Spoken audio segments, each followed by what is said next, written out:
Kesehatan adalah modal paling utama dalam hidup ini. Kita hanya bisa beraktivitas, melakukan berbagai kegiatan dalam hidup ini hanya oleh karena kita memiliki sesuatu yang bernama sehat. Kecenderungan kita adalah baru merasakan pentingnya suatu nikmat kalau dia sudah berkurang atau bahkan hilang sama sekali dari diri kita. Kita baru merasakan pentingnya gigi kalau sedang sakit gigi. Kita baru merasakan pentingnya telinga kalau sudah tuli. Kita baru merasakan nikmatnya, benar-benar nikmat mata kalau sudah diserang penyakit buta. Sepanjang dia ada, normal, kita kadang-kadang kurang menjaga dan memeliharanya. Padahal Al-Quran telah mengingatkan kita, la in syakartum la azidannakum wa la in kafartum inna azabi lasyadid. Kalau kamu pandai bersyukur dalam artian menjaga nikmat, menjaga karunia yang diberikan Allah kepadamu, aku akan tambah nikmat itu kepadamu. Tapi kalau kamu ingkar, kamu tidak pandai bersyukur, kamu tidak pandai menjaga dan memelihara nikmat itu, awas, azabku itu akan pedih adanya. Begitulah. Kesehatan ini menjadi modal utama. Kita melaksanakan puasa, selesai itu kita berangkat ke masjid, melaksanakan sholat tarawih, kemudian tadarus Al-Quran, bahkan ibadah haji, jihad sekalipun, hanya mungkin kita laksanakan kalau kita mempunyai sesuatu yang bernama sehat.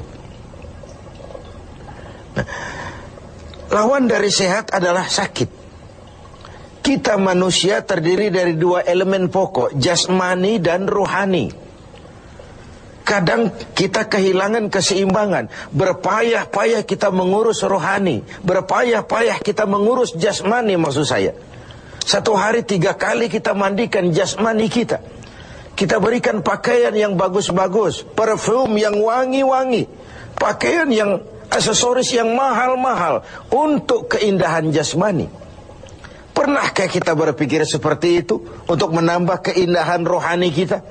Kita hiasi dengan sifat-sifat yang baik, dengan sabar, dengan ikhlas, dengan tawadhu, dengan tasamuh, lapang dada, dan sebagainya. Begitu juga kalau kita bicara penyakit. Kita sibuk kalau diserang penyakit jasmani. Tetapi sesibuk itukah kalau rohani kita yang diserang penyakit? Al-Imam Al-Ghazali membagi penyakit itu dalam 2 macam.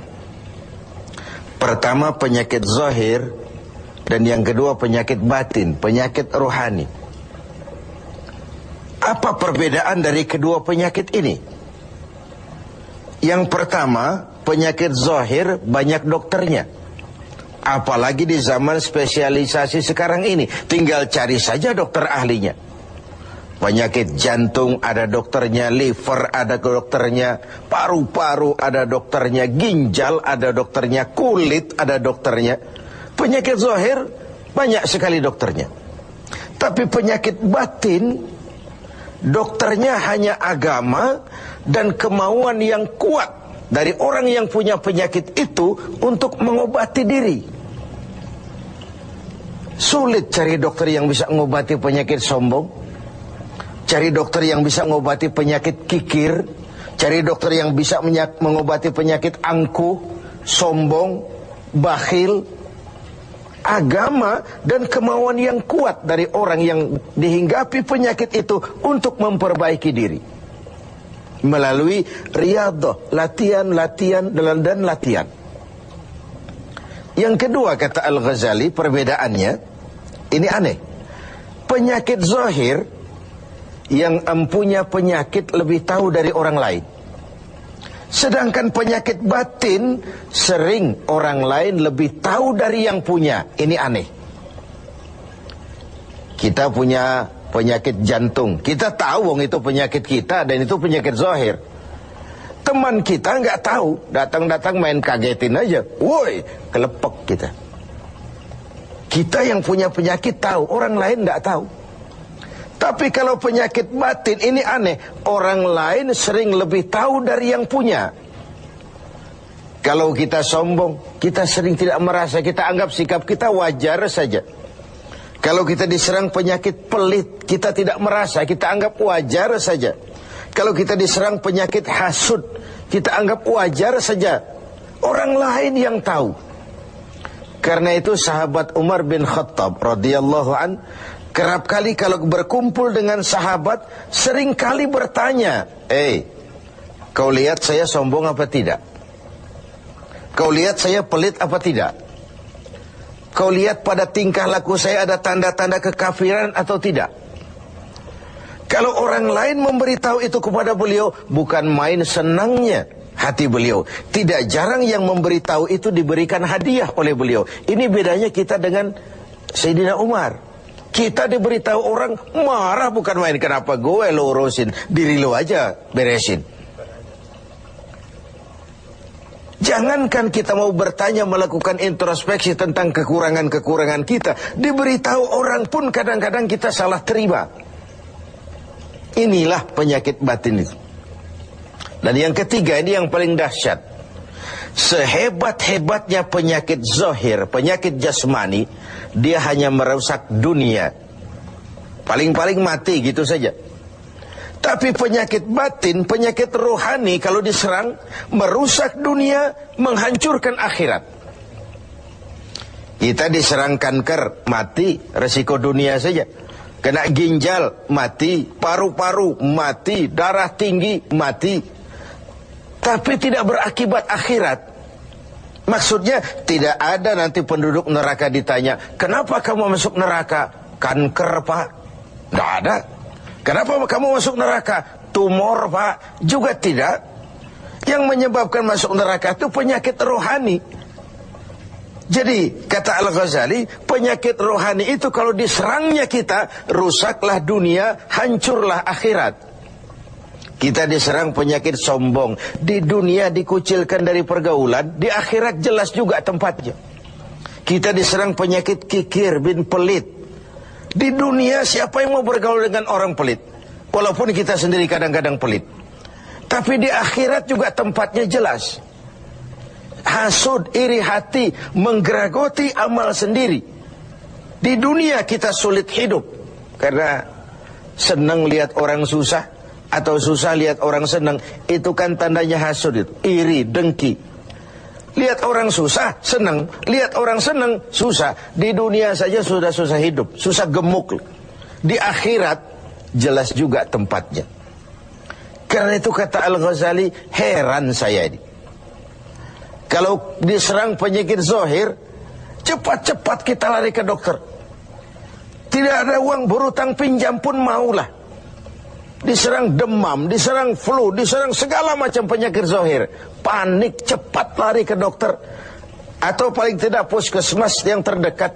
Puskesmas tidak berhasil, cari ke rumah sakit umum. Rumah sakit umum masih gagal, cari dokter spesialis. Tidak ada ongkos, jual apa yang bisa dijual. Karena kita tidak kepengen diserang penyakit jasmani. Tapi kalau diserang penyakit rohani, kata Al-Ghazali, kita sering tenang-tenang saja. Padahal diserang penyakit rohani itu celaka dunia, hancur akhirat kita. Sehingga beliau menghimbau, kalau kita begitu bersungguh-sungguh mengobati penyakit jasmani yang kalau diserang hanya merusak kehidupan dunia, betapa kita tidak akan lebih bersungguh-sungguh mencari obat penangkal penyakit yang kalau diserangnya kita, rusaklah dunia, hancur jugalah akhirat kelak. Dengan puasa Ramadan, pada satu sisi kesehatan jasmani terjaga karena memberikan kesempatan istirahat kepada organ tubuh yang sudah bekerja seperti mesin 24 jam. Sementara jasmani diberikan kesempatan istirahat dengan makan dan minum yang teratur. Rohani dihiasi. Dengan puasa timbul sabarnya, dengan puasa timbul jujurnya, dengan puasa timbul ikhlasnya, dengan puasa timbul sikap rendah hatinya. dihiasi dengan perhiasan-perhiasan yang menyehatkan rohani kita. Inilah mana ucapan Nabi, sumu tasihu, berpuasalah kau, niscaya kau akan sehat. Bukan sekadar sehat jasmani, tapi juga sehat rohani. Karena itu kita sering berbangga dengan perhiasan jasmani, dengan berbagai merek yang kita pamerkan kepada teman-teman kita. Kita pakai jam tangan Rolex, kita pakai baju Versace, Gianni Versace, kita pakai tas Louis Vuitton, berpayah-payah kita menghiasi jasmani kita. Sementara rohani kita merana, rohani kita sakit, rohani kita kering kerontang, kita nyaris tidak pernah memberikan perhatian. Inilah Ramadan, nuansa di mana kita menumbuhkan keseimbangan antara pertumbuhan jasmani kita dengan kesehatan rohani kita.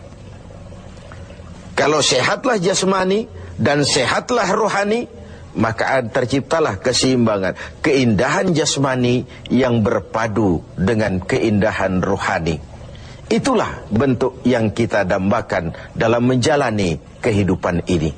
Semoga puasa yang kita laksanakan mengantarkan kita ke arah tumbuhnya kesehatan jasmani dan lebih-lebih lagi kesehatan